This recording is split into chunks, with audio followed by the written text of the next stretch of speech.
Hello everyone, welcome to channel learn with ease.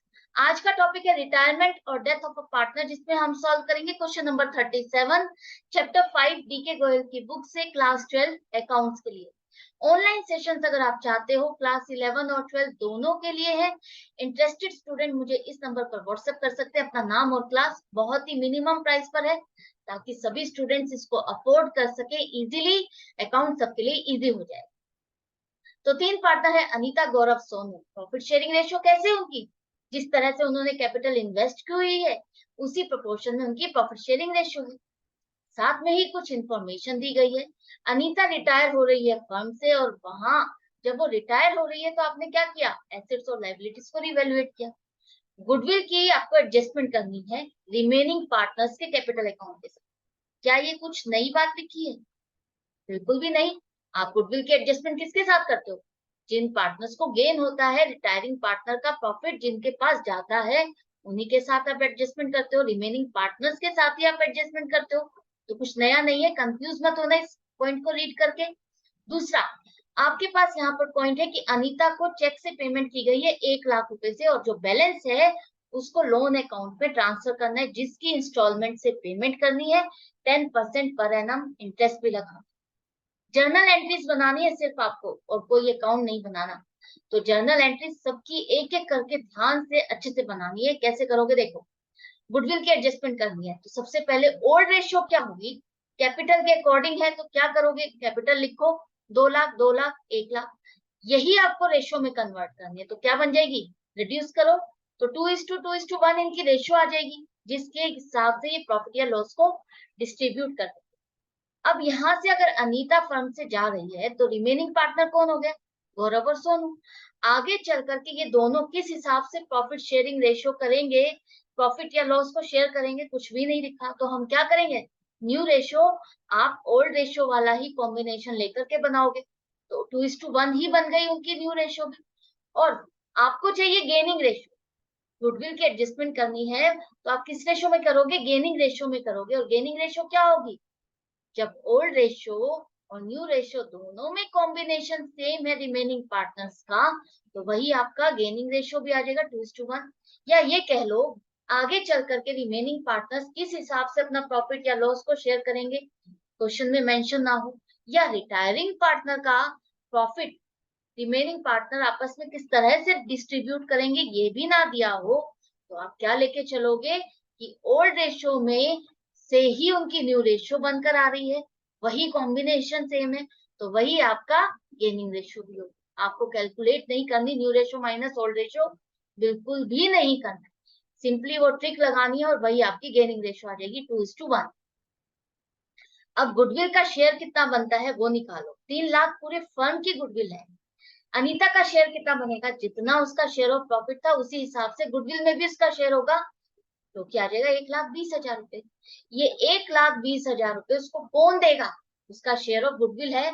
जब आप total उसका बैलेंस निकालोगे एंड में कि कितना उसका देना बनता है, हमको हमको कितना देना होगा अगर वो जा रही है, तो उसमें ये आप एडिशन करोगे 1,20,000 रुपए की।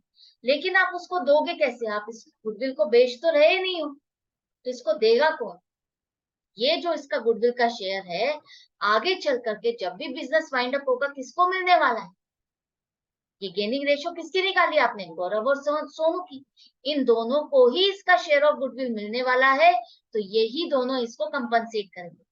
आज नहीं कल जब भी बिजनेस वाइंड अप होगा, तो इसका शेयर किसके पास जा रहा है, अनीता का जो शेयर था वो किसके पास जा रहा है, गौरव और सोनू के पास। या ये मान के चलो, अगर आज आप गुडविल को रियलाइज करते, डिस्ट्रीब्यूट करते, तो तीनों पार्टनर में डिस्ट्रीब्यूट करते इस रेशियो में।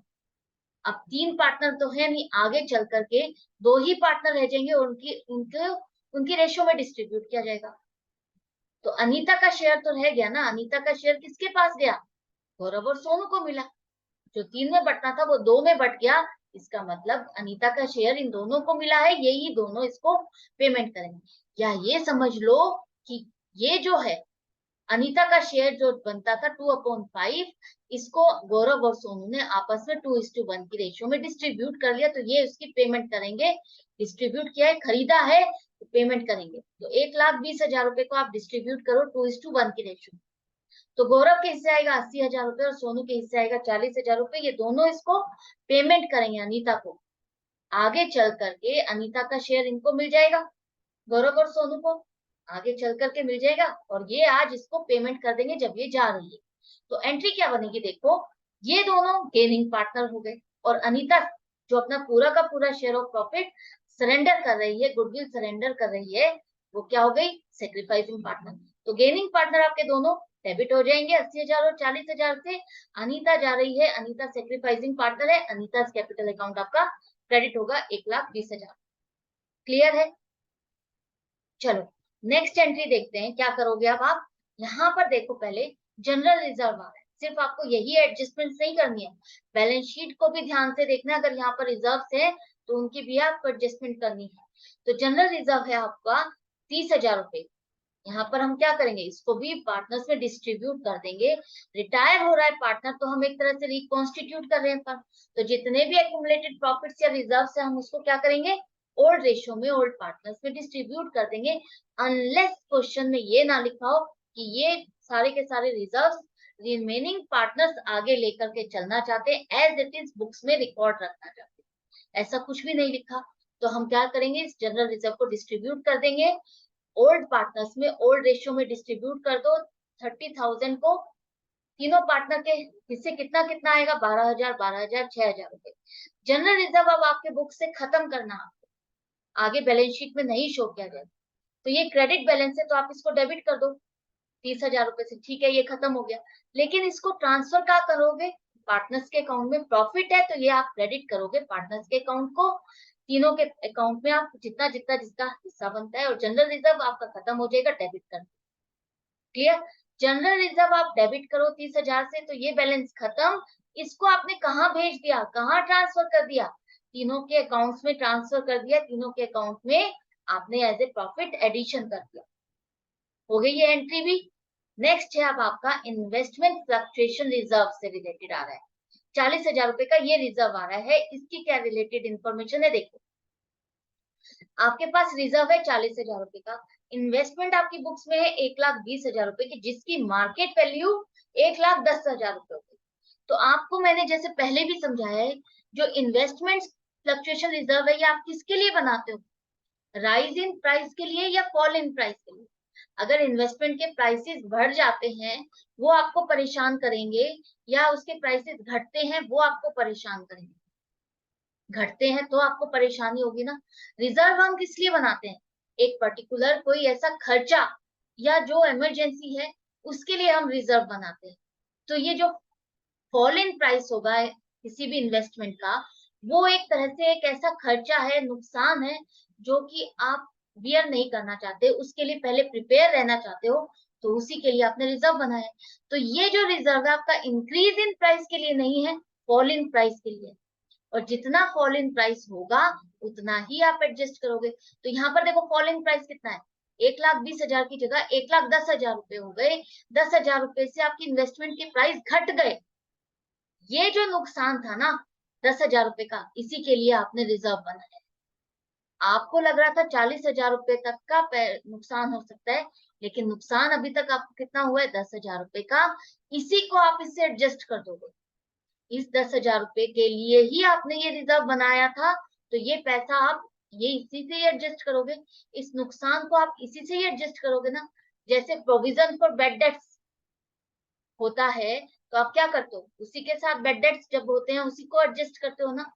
उसी तरह से ये जो आपका फॉल इन प्राइस आया है इन्वेस्टमेंट का, राइज इन प्राइस होता तो हम नहीं करते, वो तो हमारे लिए फायदा है, हम तो उससे खुश होंगे।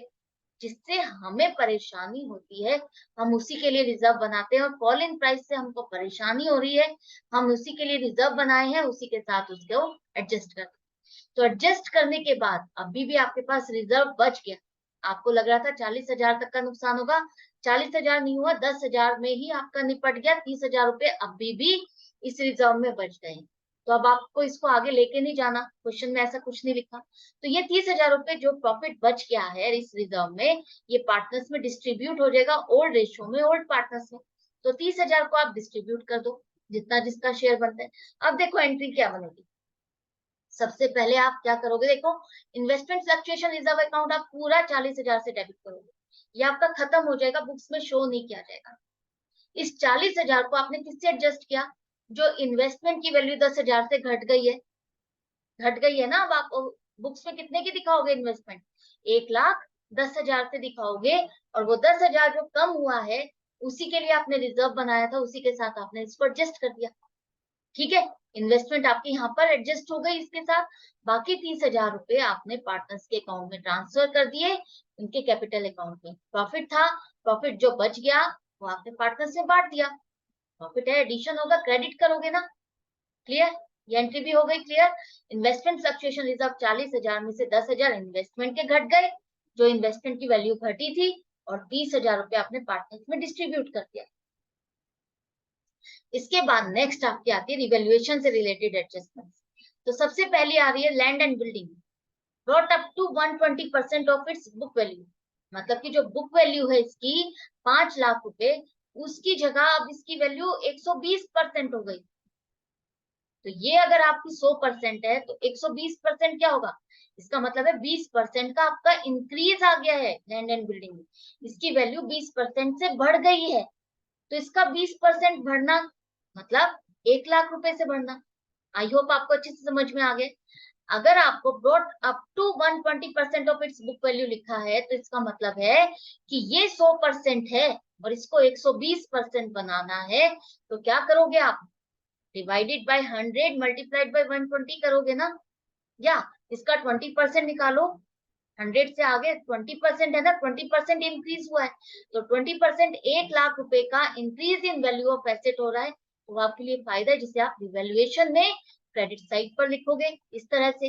रिवैल्यूएशन अकाउंट बनाने के लिए नहीं कहा है, लेकिन हमको चेक करना है कि प्रॉफिट आ रहा है या लॉस है, तो आप वर्किंग नोट में साइड पे इस तरह से रफली बना सकते हो।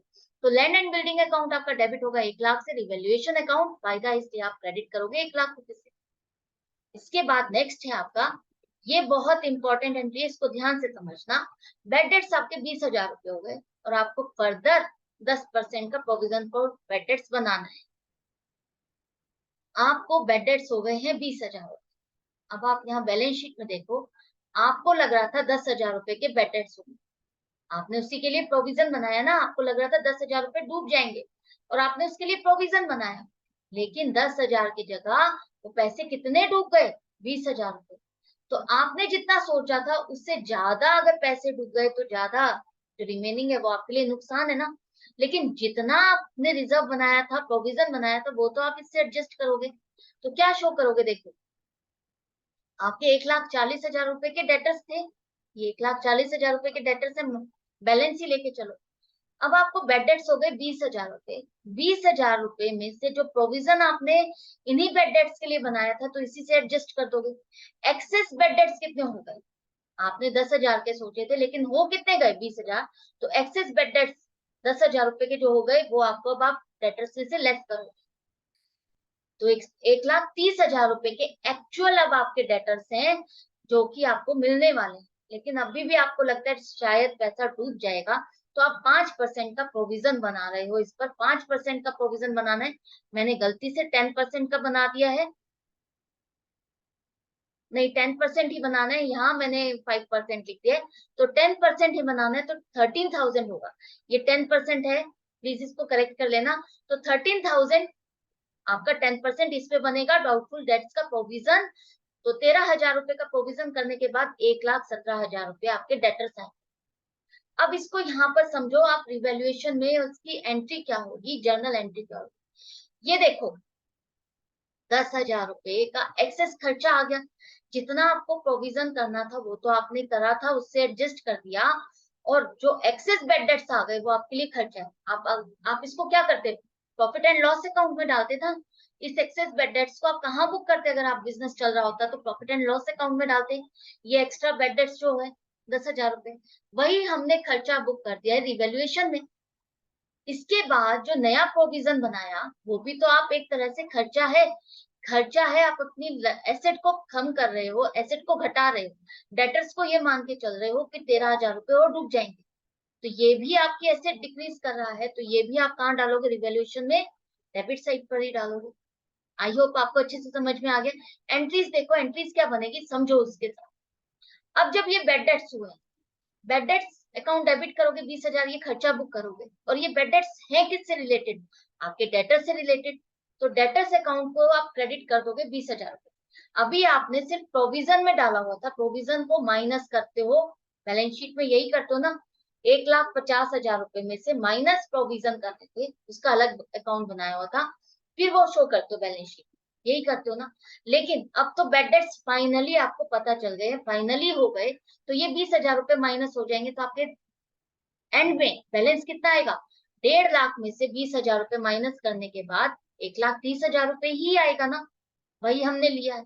तो आपको एंट्री क्या करनी है, बेड डेट्स अकाउंट डेबिट 20,000 रुपए से, और डेटर्स अकाउंट को क्रेडिट करोगे 20,000 से, तो आपका डेटर्स का बैलेंस अब 1,30,000 रुपए आएगा, शो होगा बैलेंस शीट में।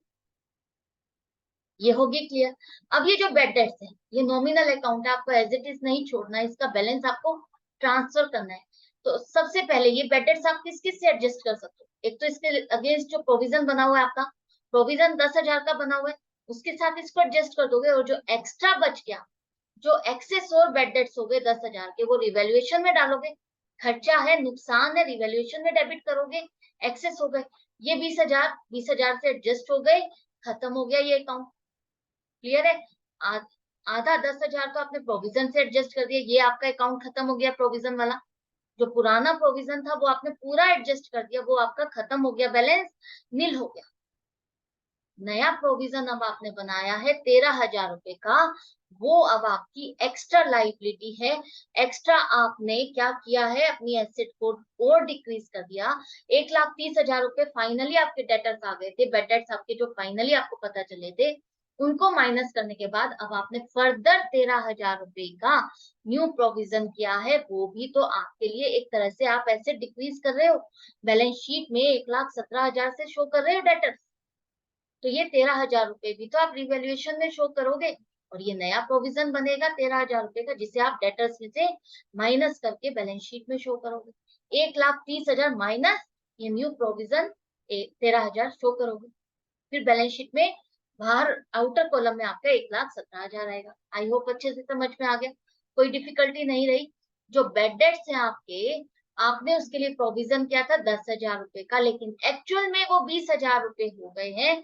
तो आप जो जितना प्रोविजन किया था उसको तो आप एडजस्ट करोगे ही, जो एक्चुअल और खर्चा एक्सेस हो गया उसको आप रिवैल्यूएशन में डाल दोगे, ठीक है।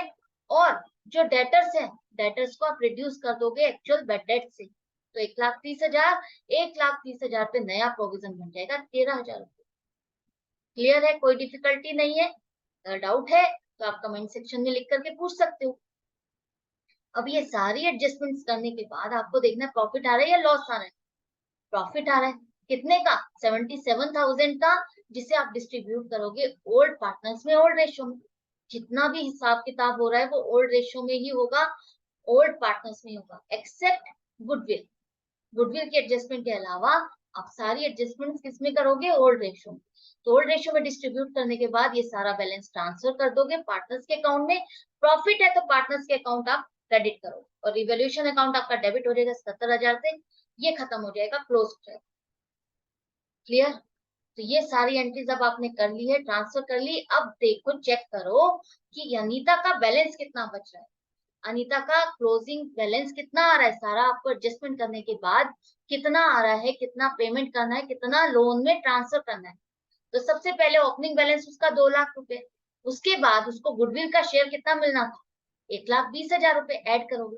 जनरल रिजर्व अगर डिस्ट्रीब्यूट किए गए उसमें 12,000 रुपए का उसका हिस्सा है, और इन्वेस्टमेंट फ्लक्चुएशन रिजर्व में उसमें भी उसका 12,000 का हिस्सा है, वो प्लस करोगे। रिवैल्यूएशन में प्रॉफिट 30,800 का है, वो प्लस करने के बाद बैलेंस आ रहा है उसका 3,74,800 रुपए, जिसमें से 1 लाख रुपए आप चेक से पेमेंट कर रहे हैं।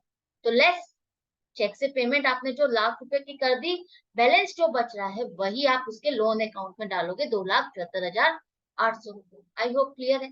तो अनीता कैपिटल अकाउंट डेबिट करोगे, ये कैपिटल अकाउंट तो खत्म हो जाएगा ना, अब उसका कैपिटल तो नहीं रहेगा, क्योंकि वो पार्टनर नहीं है। अब पार्टनर की जगह हम उसको उसको पेमेंट कर रहे हैं, किस तरह से कर रहे हैं, 1 लाख रुपए पेमेंट कर रहे हैं, और बाकी बैलेंस उसका एज ए लोन मान के चल रहे हैं कि उसने फर्म को लोन दिया है।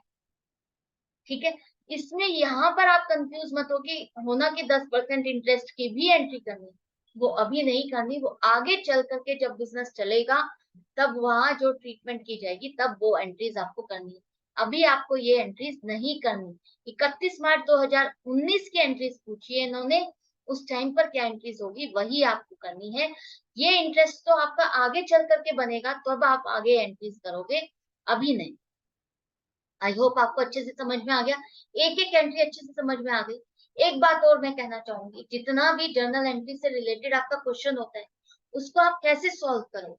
जो गुडविल की एडजस्टमेंट है, तो सबसे पहले उसका वर्किंग नोट ऊपर बनाओ और वहीं पर उसी के साथ नीचे जर्नल एंट्री बनाओ, जैसे कि मैं बना। ऐसे ही जनरल रिजर्व है, उसका वर्किंग नोट बनाओ ऊपर और उसी के साथ नीचे जर्नल एंट्री बनाओ। फिर इवेल्युएशन की एक एक एंट्री करो और वर्किंग नोट बनाओ प्लस माइनस का, जैसे मैंने अकाउंट बनाया, और फिर उसका डिस्ट्रीब्यूशन दिखाओ और फिर उसकी एक एंट्री बनाओ। तो इस तरह से अगर आप साथ ही साथ वर्किंग नोट बनाते हो, जर्नल एंट्री बनाते हो, एक तो कंफ्यूजन नहीं होती, मिस नहीं होती, और वर्किंग नोट के साथ ही साथ अगर जर्नल एंट्री मिलती है तो चेक करने के लिए एग्जामिनर तो इजी हो जाता है, वो बहुत इजीली उसको चेक कर पाता है। तो आई होप आपको अच्छे से समझ में आ गया होगा कि किस तरह से क्वेश्चन को समझना है, करना है, अटेम्प्ट करना है। और कहीं कंफ्यूजन रह गई है तो डाउट के लिए आप कमेंट सेक्शन में लिख करके पूछ सकते हो। अच्छा लग रहा है तो लाइक का बटन जरूर से प्रेस करना, ताकि मुझे भी मोटिवेशन मिले कि हाँ मैं वीडियोस और बनाऊं, आपको बेनिफिट मिल रहा है और आगे आपकी और हेल्प करूं। Goodbye and take care.